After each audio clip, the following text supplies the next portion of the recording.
रग रग में मोहब्बत रसूल अरबी की, रग रग में मोहब्बत रसूल अरबी की, जन्नत के खजाइन की ही बैअ सलम है, जन्नत के खजाइन की ही बैअ सलम है। वे रहमत आलम है शे अस्वद अहमर, वे रहमत आलम है शे अस्वद अहमर, वे सैयद कौनैन है वे आकाए उमम है, वे सैयद कौनैन है आकाए उमम है। वे आलम तौहीद का मुज़हिर है कि जिसमें,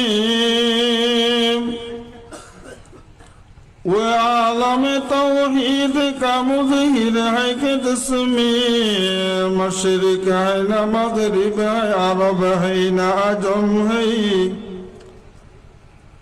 मशरिक है न मगरिब है, अरब है न अजम है। नबीजीर चाचा হযরত হামজা রাদিয়াল্লাহু তাআলা আনহু, কি নাম? হযরত হামজা রাদিয়াল্লাহু তাআলা আনহু শহীদ হয়েছে।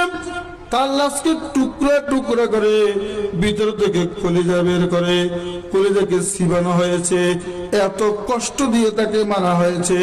আল্লাহু আকবার।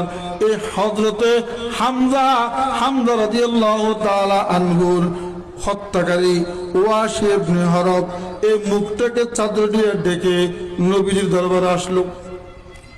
নবীজির দরবারে আসে বলতেছে, ইয়া রাসূলুল্লাহ, আমার কি ক্ষমা হইতে পারে? আল্লাহ রাসূল বলেন, তুমি কে? তোমার মুখ থেকে রুমাল সরাও, চাদর সরাও। লজ্জায় রুমাল সরাতে পারছে না, কারণ নবীজির চাচাকে সে তিলে তিলে কষ্ট দিয়ে মেরেছে, হত্যা করেছে। আল্লাহু আকবার। অনেক বলার পর সে চেহারা থেকে রুমালটা সরাইলেন। রুমালটা সরাইবার পর দেখলো ওয়াসি ইবনে হরব আল্লাহ নবীর চাচা হামজা রাদিয়াল্লাহু তাআলা আনহুকে হত্যা করেছে। আল্লাহ নবী, আমার কি কোনো গুনাহ মাফ হইতে পারে? আমি এত বড় অপরাধী, আমার গুনাহ মাফ হইতে পারে? আমি কি আল্লাহর কাছে ক্ষমার যোগ্য হইতে পারি? আল্লাহ রাসূল বলেন, হ্যাঁ তুমি পারো। তুমি এই মুহূর্তে আমার সামনে কালেমা পড়ে মুসলমান হবে, কালেমা পড়ে মুসলমান হবে, আল্লাহ তাআলা তোমার গুনাহ মাফ করে দিবেন। ওই ওয়াসি ইবনে হরব আল্লাহ নবীকে বললেন, ইয়া রাসূলুল্লাহ, আমি বাড়ি থেকে এটা নিয়ত করে এসেছি আপনার দরবারে এসে কালেমা পড়ে মুসলমান হয়ে যাব। আমি এই ইচ্ছা করে আপনার কাছে এসেছি। আমি তো কালেমা পড়ে মুসলমান হব, আমার সব অপরাধ কি আল্লাহ মাফ করে দিবে? বলে, হ্যাঁ অবশ্যই, সব অপরাধ আমাকে আল্লাহ মাফ করে দিবে। আল্লাহ রাসূল বলেন, হ্যাঁ ঠিক আছে, সব অপরাধ আল্লাহ মাফ করে দিবে। তো ঠিক আছে, আমি মুসলমান হব, কালেমা পড়ে মুসলমান হব, আল্লাহ আমাকে মাফ করবে, আপনার কথা বিশ্বাস করলাম। কিন্তু আমাকে একটা আয়াত ভয় দেখাচ্ছে। আরবের লোক তো, আরবি ভাষা জানে, কোরআন শরীফের আয়াতের অর্থ বুঝে। আমাকে কিন্তু একটা আয়াতে ভয় দেখাচ্ছে। তো কি আয়াত? আল্লাহ রাসূল বলেন, কি আয়াত? ওই ওয়াসি ইবনে হরব 512 পৃষ্ঠা সূরা নিসা 93 নং আয়াতটা তেলাওয়াত করলেন। ওয়ামান ইয়াকতুল মুমিনান মুতাআম্মিদান ফাজাযাউহু জাহান্নাম। ওয়াসি ইবনে হরব বললেন, এই আয়াত আল্লাহ রাব্বুল আলামিন বলেন, যে ইচ্ছাকৃতভাবে কোন ঈমানদারকে হত্যা করবে তার বিনিময় হইল জাহান্নাম। তার বিনিময় কি? জাহান্নাম। ফাজাযাউ জাহান্নাম খালিদান ফিহা, সেই জাহান্নামে চিরকাল থাকবে, চিরকাল জাহান্নামে থাকবে। ওয়াগাদিবাল্লাহু আলাইহি, আল্লাহ তার উপরে অত্যন্ত গোসা, অত্যন্ত ক্রোধ করেছে।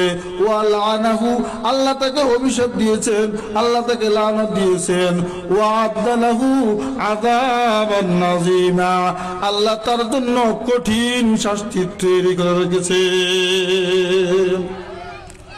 হে আল্লাহর পয়গম্বর, আমি শুধু একজন ইমানদারকে হত্যা করি নাই, আমি সমস্ত শহীদদের সর্দার সাইয়্যিদুশ শুহাদা হামজা রাদিয়াল্লাহু তাআলা আনহু, আপনার চাচা, আমি তাকে হত্যা করেছি। সিবাইয়া তার কলিজাকে আমি খুব গুঁড়া করেছি।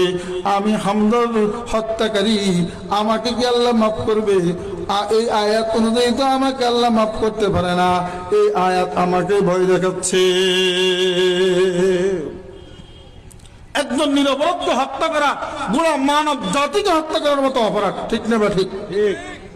কিন্তু আমাদের বর্তমান যুগে এগুলো তো আমরা খেয়ালও করি না, লক্ষ্য করি না। নিজের স্বার্থে আরেকজন নিরপরাধ লোককে হত্যা করতে আমার কলিজা একটুও কাঁপে না,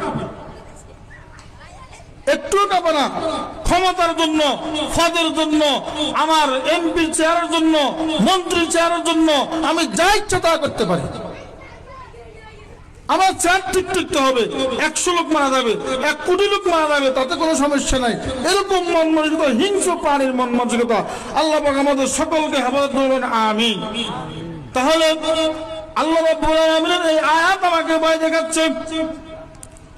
ওয়াসি ইবনে হারবকে আল্লাহ রাসূল বললেন, ও ওয়াসি ইবনে হারব, শুনো, আল্লাহ পাক আরো আয়াত বলেছেন, তুমি আরেকটা আয়াত শুনো। কি আয়াত?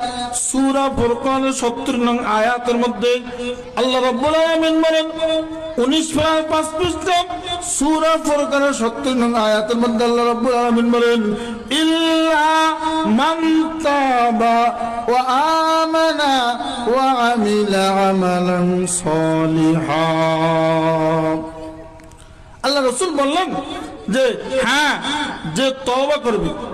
হত্যা করেছে, তুমি হামজাকে হত্যা করেছ, আর অনেক সাহাবীকে হত্যা করেছ।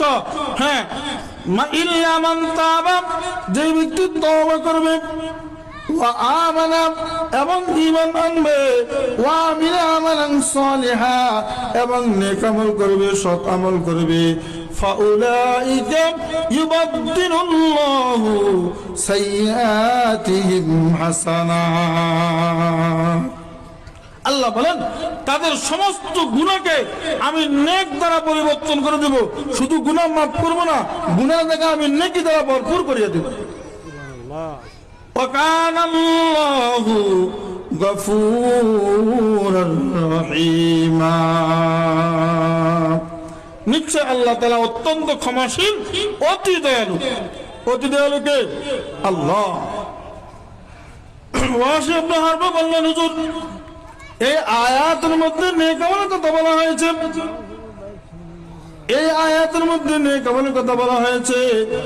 আমি যদি নেক আমল করতে না পারি তাহলে আমার কি অবস্থা হবে? আল্লাহ রাসূল বলেন, ও ওয়াসি ইবনে হারব, তুমি নেক আমল করতে না পারলে তোমাকে কি আল্লাহ মাফ করবে না? আচ্ছা ঠিক আছে, তুমি আমার কথা শুনো। আল্লাহ রাব্বুল আলামিন 24-3 পৃষ্ঠা সূরা জুমার 53 আয়াতের মধ্যে আল্লাহ রাব্বুল আলামিন বলেন, কুল ইয়া ইবাদিয়াল্লাযীনা আসরাফু আলা আনফুসিহিম লা তাকনাতু মির রাহমাতিল্লাহ। আল্লাহ রাব্বুল আলামিন বলেন, হে নবী, আপনি বলুন, হে আমার বান্দাগণ, তোমরা যারা নিজেদের উপর জুলুম করেছো, অন্যায় করেছো, অপরাধ করেছো, অপরাধের কোনো শেষ নাই, লা তাকনাতু মির রাহমাতিল্লাহ, তোমরা আল্লাহ তাআলার রহমত থেকে নৈরাশ হয়ো না। আল্লাহর রহমতের আশা করো, আল্লাহ থেকে নৈরাশ হয়ো না, আল্লাহর কাছে ক্ষমা চাও। ইন্নাল্লাহা ইয়াগফিরুয যুনুবা জামিআ, আল্লাহ তাআলা সমস্ত গুনাহ ক্ষমা করে দিবেন।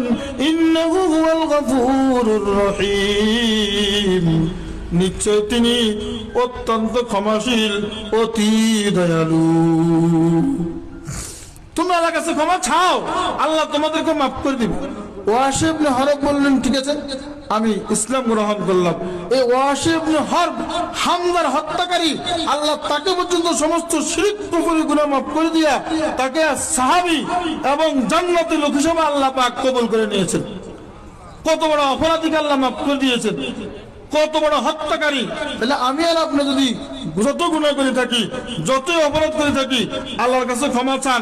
আল্লাহর রাসূল সাল্লাল্লাহু আলাইহি সাল্লামের আগের পরের সব গুনাহ মাফ, তিনি নিষ্পাপ বেগুনাহ, তারপরে তিনি 70 বারের উপরে ডেইলি ইস্তেগফার করতেন।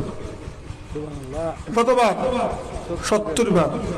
বুখারী শরীফের হাদিস, আল্লাহ রাসূল সাল্লাল্লাহু আলাইহি সাল্লাম বলেন, ওয়াল্লাহি ইন্নী লা আস্তাগফিরুল্লাহ ওয়া আতুবু ইলাইহি ফিল ইয়াউমি আকসারা মিন 70 মাররা।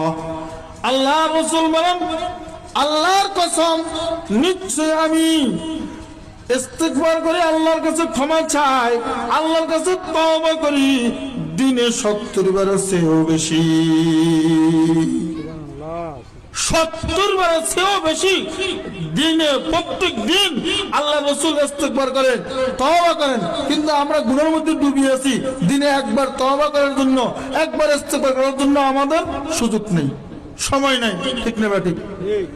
তা আল্লাহ রাসূল সাল্লাল্লাহু আলাইহি সাল্লামের আগের পরের সব গুনাহ মাফ, তিনি নিষ্পাপ বেগুনাহ, তারপরে তিনি 70 বারের উপরে ডেইলি ইস্তেগফার করতেন। কতবার? 70 বার। বুখারী শরীফের হাদিস, আল্লাহ রাসূল সাল্লাল্লাহু আলাইহি সাল্লাম বলেন, ওয়াল্লাহি ইন্নী লা আস্তাগফিরুল্লাহ ওয়া আতুবু ইলাইহি ফিল ইয়াউমি আকসারা মিন 70 মাররা।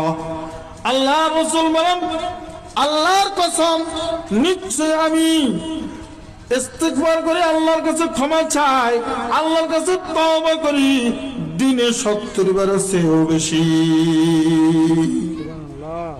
70 বারের চেয়েও বেশি দিনে, প্রত্যেক দিন আল্লাহ রাসূল ইস্তিগফার করেন, তওবা করেন। কিন্তু আমরা গুনাহের মধ্যে ডুবে আছি।